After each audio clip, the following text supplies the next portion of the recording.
Peuple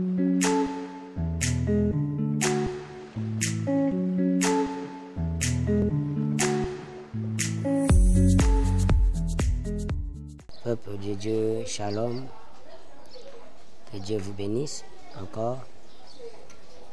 Nzamba jolokum ndenge tomonani lisusu mokolo lelo parce que le Seigneur nous a permis à ce que tout le monde lisusu mokolo lelo. Vraiment tika kimia ya Nzambe e umela na mabota na bino na pamboli bino nyonso na kombo na Yesu bino ba ebozali kolandanga na ba télévision na bino. Vraiment Nzambe apambola bino, Nzambe pe apambola chaîne na biso ya CDR TV Cherubin, Nzambe apambola maman Marie-Jeanne Madeleine, donc Nzambe apambola yo maman nanga esiko zali. Que la gloire soit rendue à notre Dieu.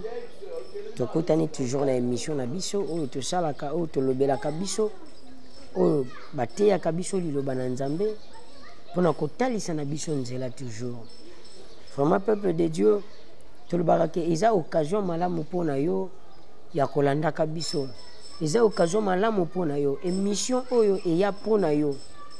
Pona ko changer histoire ya vie na yo. Pona ko lakisa yo bonne conduite lolenge nini okoki kotambola. Parce que source ya nyonso ezaka na kati ya liloba ya Nzambe. Soki liloba na Nzambe bien-aimé ezwina nous sensité na vie na yo c'est que nanu okoma kosalela liloba na Nzambe te. Esengeli liloba na Nzambe ezwa sens na vie na yo epesa sens na vie na yo. Esengeli liloba na Nzambe ezala guide ya bomoi na yo. Soki liloba na Nzambe eza guide na yo te bien-aimé nani azalaka guide na yo. Vraiment Nzambe apambola biso ndenge tolobi ke tokute na émission na biso toujours ba mesana côté ya biso liloba na Nzambe nalingi olandanga vraiment na bokebi nyonso esiko zalozo kanga misu na yo tozo sambela pona liloba Nzambe. Seigneur topamboli yo parce que leki malamu. Merci pour na mokolo ya sika opesi na biso lisusu osepeli lisusu ke Nzambe tokuta na lisusu lelo na bandeko bazokolandanga na nzela ya télévision. Seigneur tikete liloba ya mokolo lelo emema vie na bomoi na bango. Tikete liloba ya mokolo lelo échanger histoire ya vie na bango. Tikete liloba ya tongwa lelo Seigneur et porter Seigneur beaucoup de fruits na vie moko na moko Seigneur. Pe liloba na yo nkolo ekangola bakangami parce que liloba na yo Nzambe na bomoi yango ndezali bomoi na pambolo parce que leki malamu. Tokabi moma oyo ndenge tolingi kobanda pe kosukisa entre tes saintes mains. Seigneur ezangai te kasi yonde kota kati na ngai simba bibebo na ngai Seigneur oyo ekobima kati na ngai ezala oyo uti epai na ngai te kasi uti epai na yo pour que yango esauve peuple na bisika bazali. Totomboli yo parce que leki malamu au nom puissant de Jésus-Christ que je suis prié et nous disons amen. Que Dieu vous bénisse. Nzamba pambolo lokola yo pe osambeli na ngai. Voilà le lot limite le bela quelque chose. Yamotuya makasi. Bien-aimé, nous voulons parler thème nabiso ezali sur la bénédiction. Mais bénédiction on a lingina ya côté yo le bien-aimé. C'est une bénédiction matérielle et non bénédiction spirituelle. Parce que je te dirais une chose. Bénédiction on peut parler de la bénédiction, mais bénédiction c'est la sorte belle. On est béni dans plusieurs endroits. Tout à la cas béni. Mais maintenant, la bénédiction que je vais te parler aujourd'hui, c'est la bénédiction oyo. Parce que je voulais te dire quelque chose. Et là, quoi, liboso, ce qui moutou à recevoir Christ dans sa vie. Moutou soka yambi Christ na bo moina ye oromona ke directement moutou wana automatiquement aza béni. Ndongo zolandanga wana ndengo recevoir Christ na bo moina yo yeba yango malamu oza béni. Bénédiction e kangami na moutou o ya recevoir Christ dans sa vie. Tu es béni au nom de Jésus. Deuxièmement, bénédiction tozwa kango tant na lobaki na ba plusieurs endroits bénédiction mosusu tozwa kango na ba mabota na biso na ba famille na biso tozwa kapé bénédiction okomona ke okomona na kopesa ndakisa na Genèse okomona lolenge Esaü plutôt Isaac azoko pambola Jacob son fils et bénédiction pe à Jacob bénédiction Isaac ezalaki na effet na bomo ya Jacob na koko ebiso ke moboti pe apambolaka mwana na ye c'est une bénédiction pisa pe bénédiction oyo ekokisamaka pe na bomo ya bato okokoleka na nzela moni mutu moko alobi nzambe apambola yo et bénédiction na pe la tinzoto moboti apamboli mwana na ye bénédiction na la tinzoto. Lorsque nous venons aussi à l'église tango bapambola kabiso na ba homme de Dieu na basali na nzambe yiba ke bénédiction na pe ya kakati na biso mais bénédiction wana eza spirituel siko esengeli ke bénédiction na ekoma matériel c'est que pone comme matériel esengeli ekokisama pona kokokisama c'est que esengela ki ebandana na molimo tango ebandi na molimo ndeko ya kokita na nini na physique oyo tobengi na matériel. Donc cela veut dire aussi mayango parce qu'il y a certaines personnes qui est béni, il est béni spirituellement il est béni mais physiquement il n'est pas béni. Au moins mutu mususu spirituellement aza béni mutu mususu kotelo wabi oh yo penzo pambola main mais physiquement comment que la personne balobeli ki aza ko pambola ma musumu na kezo souffrir azana ba difficulté azana ba énorme problème oizo ko tungisa bomo inaye yaone ko ebisa mutu moko ke nzamba lola ayepuna ko matérialiser yo ayepuna ko pambola yo esengeli oyo tosenga quand même na molimo tangu yo sambela kapana nzambe ba demande na yo pa na nzambe esengeli elata penzoto na yo esengeli ekokisama na bomo na yo mais soki yango ezokokokisama te na bomo na yo ezali pamba bini mokomona ke vina yo ko bando zalaka kaka ke ozoko baluka kaka kesika moko mais pe pona bokokisami c'est ça le problème maintenant pona bokokisami sikoyo et c'est matérialisé, il y a aussi des choses à faire. Et zana makambo et singel labiso tout ça là. Et nous allons découvrir tout ce temps à l'ikomi ensemble.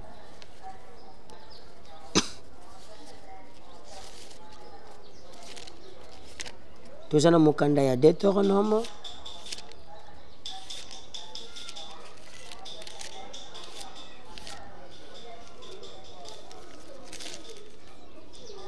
Deutéronome 28, toujours dans le verset 1er. Deutéronome 28, toujours dans le verset 1er. Je lis au nom du Seigneur Jésus. Écoute ce que la Bible nous dit. Si tu obéis à la voix de l'Éternel, ton Dieu, en observant et en mettant en pratique tous ces commandements que je t'ai prescrits aujourd'hui, l'Éternel, ton Dieu, te donnera la supériorité sur toutes les nations de la terre. Voici toutes les bénédictions qui se répandront sur toi et qui seront ton partage lorsque tu obéiras à la voix de l'Éternel, ton Dieu. Tu seras béni dans la ville et tu seras béni dans les champs. Le fruit de tes entrailles, le fruit de ton sol et le fruit de ton troupeau, le porte de ton menu, de ton gros et de ton menu bétail, toutes ces choses seront bénies. Et ta corbeille et ta cruche seront aussi bénies. Vous voyez? Vous voyez si tu veux être béni.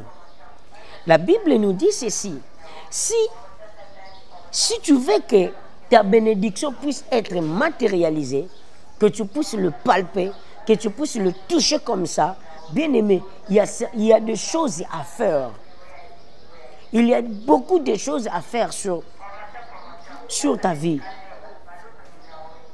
Et la Bible, qu'est-ce que la Bible nous dit? La Bible nous dit, si tu obéis à la voix de l'Éternel, ton Dieu, en observant et en mettant en pratique tous ces commandements que je t'ai prescrits aujourd'hui.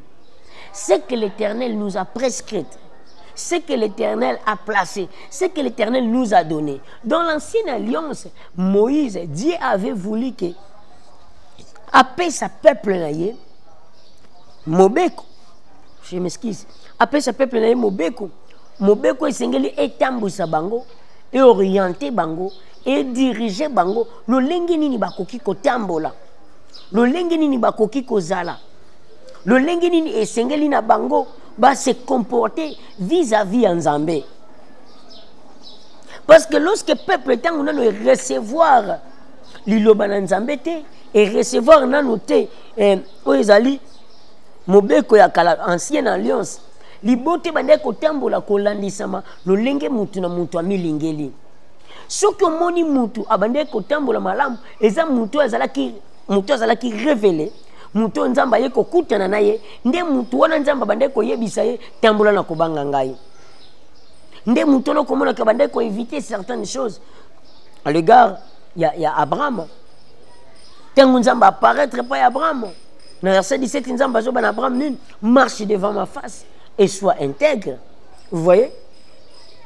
Parce que nzamba s'est révélé na Abraham. Abraham a moni moné na nzambe, nde pesi Abraham pifo. Makasi ya kubanga nzambe. Mais parce qu'il n'y avait pas la loi. Oye bandaki kolobana mutu, oye bandaki condamner mutu, ezalaki na noté. Ezaka liloba oye bien-aimé, ezali liloba na nzambe. Soki to kotambola te kolandisama, lo lengi nzamba lingeli biso, kolandisama conformément à la parole de Dieu, bien-aimé to kosala erreur rebelle na vie. Ozoluka bénédiction, tu vas être béni. Tu vas être célèbre. Mais Sengeli n'a yo comprendre ce cela. Ce qui ngana lingina comme célèbre, il y a quelque chose à faire. Oyonga ye Sengeli ngana saleza nini. Et Sengeli ngana d'abord na tambola na nzambe.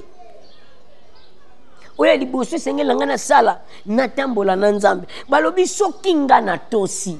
Eloko ya yamboeze eloko nanu e Sengeli na biso to sala nini totosa. Tokotosa na nani, tokotosa na liloba na nzambe, parce que liloba na nzambe ndezali nzambe. Bible zoloba au commencement était la parole était avec Dieu et la parole était Dieu. Donc ce qui biso to lingike bénédiction oyo tozwaka spirituellement et comment matérialiser et comment matériel et sengeli la biso eloko ya liboso to tambola na nzambe, to obéir. Donc, il y a Mokanda ya Josué. Il y a un livre à Josué, Bible Zoloba. Josué chapitre 1, verset 8. Josué chapitre 1, verset 8. Écoute un peu ce que la Bible nous dit.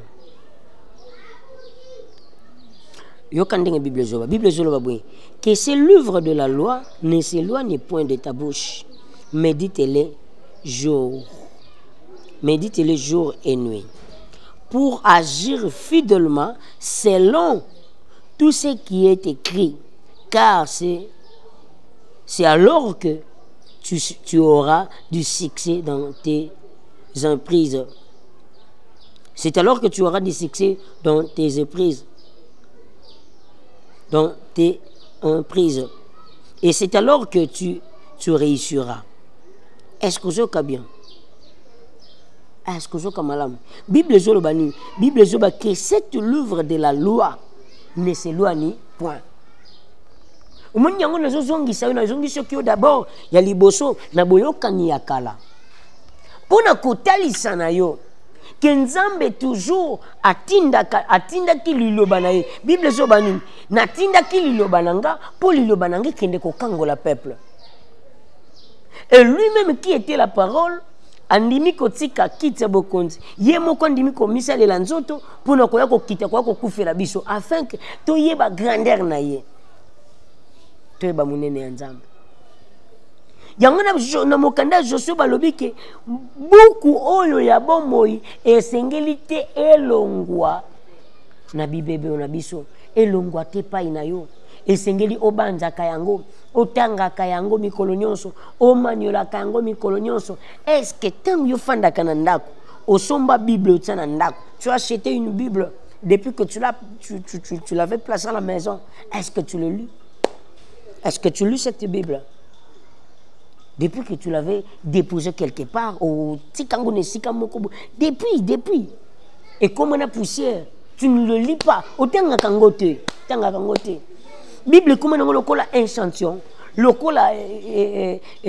quelque chose Mokobo, et ça, la décor, non, bien aimé.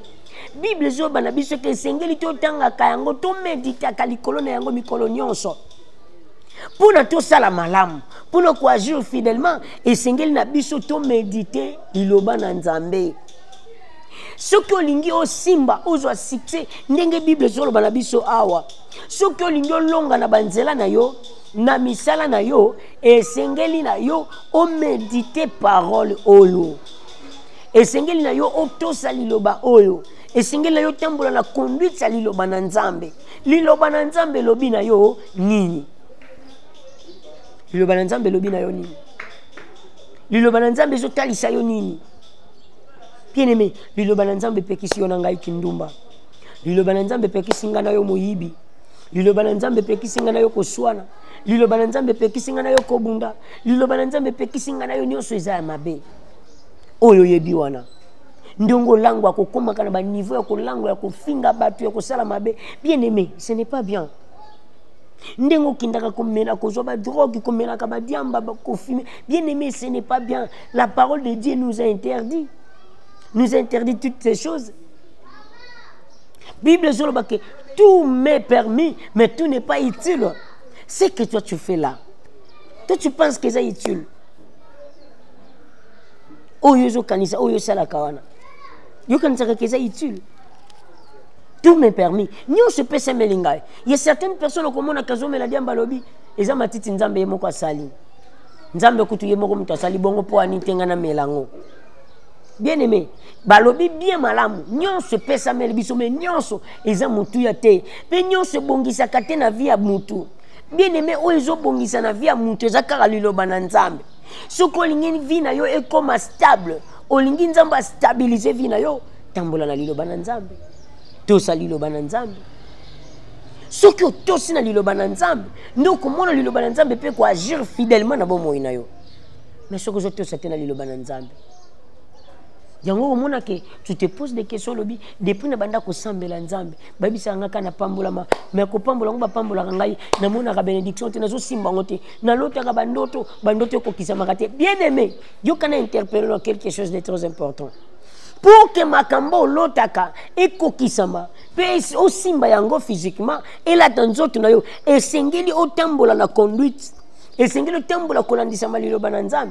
Pourquoi? Bible sur banangai que Joseph tango alongwa komi na ndako Potifar. Moi c'est Potifar azo lukaina makambo pour kabima na ye. Mais Joseph alobi na koki kosala ngote esengeli na ngai na banga nani Nzambe. Mais azalaki muto bandai kolota ka bandoto minene na vie na ye. Soki alobaki ka tembola na kobanga Nzambe te, bandoto na ngai kokokisa mate. Bandoto na inge kolata nzoto te. Olobaka kioza mwana yelaka. Mena ngina yebisa yo. Soko tangi na Bible komona ke bana yelaka. Ebele oyo bazalaki bana Israël babimaka na Moïse na Egypte bakufa na nzela. Mais Nzamba promettait ki bango lobina komema bino na Kana. Bakoma na Kana ngote pourquoi?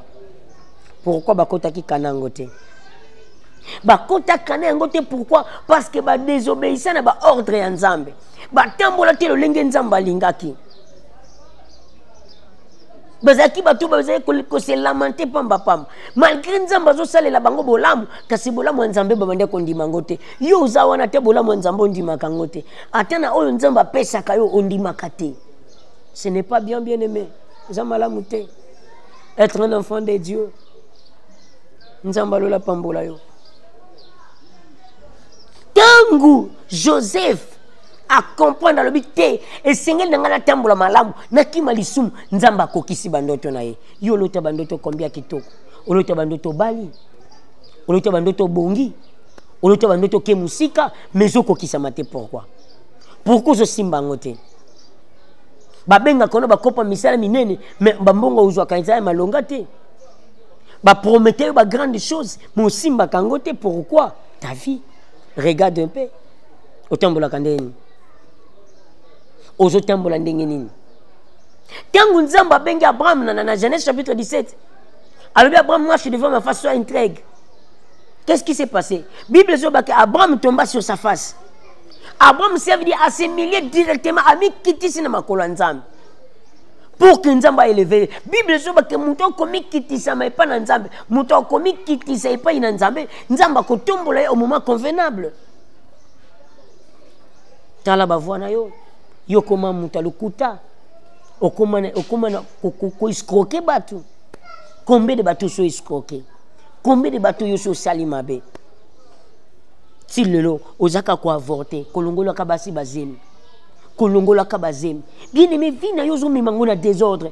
Moza wana ozoko buka mabolongo tongo midi poko ozoko lelela nzambe. Olingi ke nzamba pambola yo. Olingi ke yo bala. Olingi ke o voyager, olingi ozo ba passer pas, olingi sala soki nini. Bien aimé, soko to si mobeko na nzambe te. Soko tambola miko tamboli kolandisa malilo ba na nzambe te. Bien aimé, okobandaka kolela na bomoyi na yo. Okolukaka bandoki. Okolukaka batu boye. O telanga ikutu boye. O ngakutu tata mosa lobaka boye. O ngakutu kokwa lobaka boye. Bible solo bananga muto yaza déjà kati na Christ. Ata soki balakele mabeko simba yete parce que ça muto za kati na Christ. Dieu za kati na Christ. Mais pourquoi ozolela? Non, oza kati na Christ te parce que ozotambola kolandisa malilo bana nzambe te. Même Christ lui-même azokolobani na lobi. Namoni muto azoko ya mekasi ngai na biloko na ye pa ina ngai naza nango te. Et loko na ta moko pa ina ngai zate. Ça veut dire les œuvres du diable. Pana ye azala ki nango te. Oye koke ko réclamer. Yango zumona lelo mingi toza réclamer na ba famille, na mabota, surtout biso ba africain. Toza réclamer na mabota, na ba lien, na ba nini, na makambo bele à cause de toutes ces choses. Nzamba linga kayo. Na pesa kabiso exemple. Yango komona ke pasu ezo komela biso moko batu. Ezo ute nango epa na nzambe te. Ezo ute kaka epa na biso moko batu. Parce que nano to sosolite o ezali volonté ya nzambe. Quand est-ce que yoko soso la volonté ya nzambe na bomo ina yo? Quand est-ce que yoko soso la volonté ya nzambe?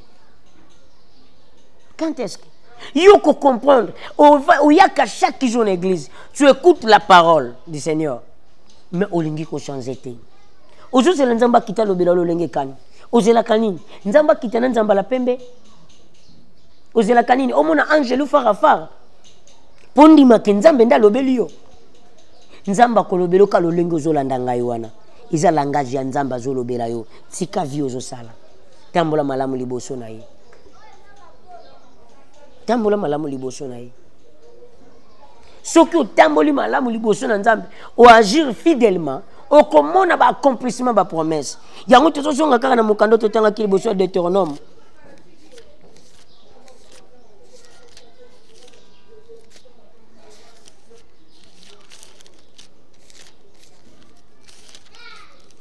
Alobi nini yoka Bible ndenge zoloba.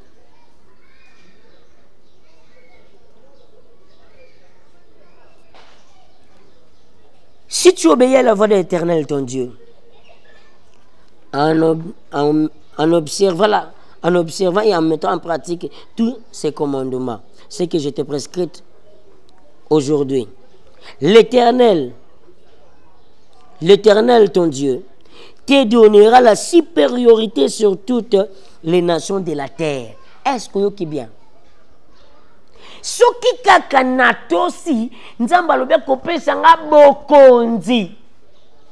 Nzamba lobe kopesa nga nini? Bokonzi. Bokonzi na nini? Likolo ya mabele oyo nyonso. Bien aimé, domination eza reposer likolo ya mapeka na Yesu. Siko Yesu apesa ngonde biso. Yangona Yesu yemoko zoloba, c'est que moi j'avais reçu de mon père, je vous ai donné. Ezande bokonzi. Abi je vous donnerai la supériorité sur toute la terre. Bien aimé, nzamba kopesa yo bokonzi.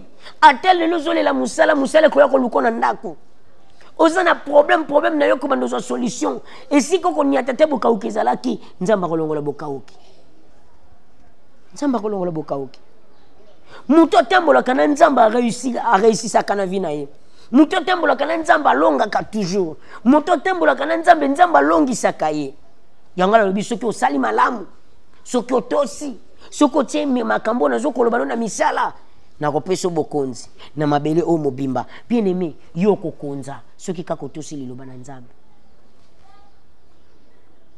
yo koma muto ya kolandaka basi na sima okoma muto ya kolandaka mibali na sima yo koma muto ya kokaka bato na ba société vina yo koma yango wana Bible lobi voici toutes les bénédictions qui se répandront sur toi et qui seront ton partage. Balobi tala oyo ekolandisa malikolo na yo. Voici toutes les bénédictions. Tala ba mapamboli oyo kokita likolo na yo. Donc ça veut dire ezo banana ko kita spirituellement, pezo ko banda ko kita matériellement. Parce que on a versé oyo okomona ke bazolo bela bisongo spirituellement et physiquement, matériellement aussi. Pona nini yo kandenge Bible lobi. Qui seront ton partage? Lorsque tu obéiras à la voix de l'Éternel ton Dieu, tu seras béni dans la ville. Tant que tu seras béni dans la ville. Okopambola mana ngumba. Ça veut dire namboka oyo fandaka, nesika oyo zali. Balobi ke yo kopambola ma. Deuxièmement, et tu seras béni dans les champs. Ah bazoba ke yo kopambola mana bilanga. Donc ate soki oloni yeba ngo ke kobota yo kobuka. Bien aimé, ndenge nini usala ka musala na yo mais et avance kate. Ndenge nini usala ka musala no avance kate. Okomi lokola batu, lokola ba madianiti, okomi lokola bato ba madianiti ba bande ko yapona ko pikola ka kobotola biloko.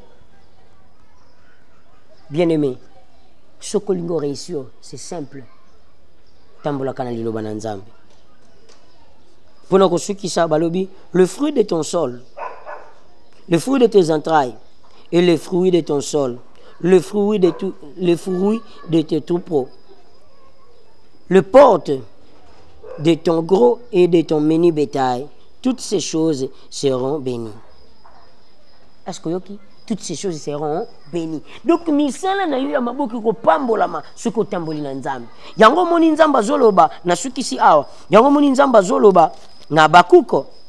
Alobini na Abakuko. Abakuko chapitre 10. Nazotanga ngomba pour na silisi déjà. Na comme na suka. Abi j'étais à mon poste et je me tenais sur la tour. J'ai veillé pour voir ce que l'Éternel me dira. Et ce que je répliquerai après ma plainte. L'Éternel m'adressa la parole et il me dit. L'Éternel m'adressa la parole et il me dit. Yokashiko, écris la prophétie. Grave-la sur des tables afin qu'on la lise couramment. Car c'est une promesse, c'est une prophétie dont le temps a déjà été fixé. Elle marchera vers son terme et elle ne mentira pas. S'il elle tarde, attends-la, car elle s'accomplira certainement. Où est-ce que vous êtes? Même à Abakuki nzamba zolo banaye. Même à Abakuki nzamba zolo banaye sini. Fanda wana. Zila. Likambo ezali ya kozala na poste na yo. Ça veut dire tomba zolo bela poste, ça veut dire tikala na droit chemin ya nzambe. Tikala na droit chemin ya nzambe. Tikala na nzela ya nzambe. Umela liboso na nzambe, nzamba kopambola yo. Yango muni bazo bana Abakuki, Abakuki nzamba zo bana yobi, yo tikala kaka esiko zali. Vanda wana. Soki ate yango ko umela yo zela yango suka ekokokisama suka ekolata nzoto na yo suka yo kosimba libala wana okosimba musala wana okosimba vi wana tika nzamba pambola wana ezalaki mosali na bino oyo wapi nzamba seple kolobela yo na ngai na mokolo ya lelo nzamba pambola yo. N'hésitez pas, numéro na biso eza affiché wana benga biso. Si tu as un problème spirituel bien aimé na bisaka yo. Oza na ba problème belé ola la raté. Bandoto mabe, ba problème belé oza nango wana. ozana omona mibali ya butu omona basi ya butu mozo ko mitungisa mama pose un numéro benga c'est tout un problème benga biso bien-aimé to sungo na ba prière to peso ba directive ya nzambe pe nzamba lola ko kangola yo tika mabota na bino tika la kimia liloba oyo yoki na mokolo lelo epambola vina yo liloba oyo mokolo lelo esala et même ma bénédiction na yo Bible zoloba que l'Éternel il est le même hier aujourd'hui éternellement ndengo yoki elelo tout ça liloba na nzambe oyo pe yo za béni physiquement spirituellement et matériellement que Dieu vous bénisse bye au nom de Jésus.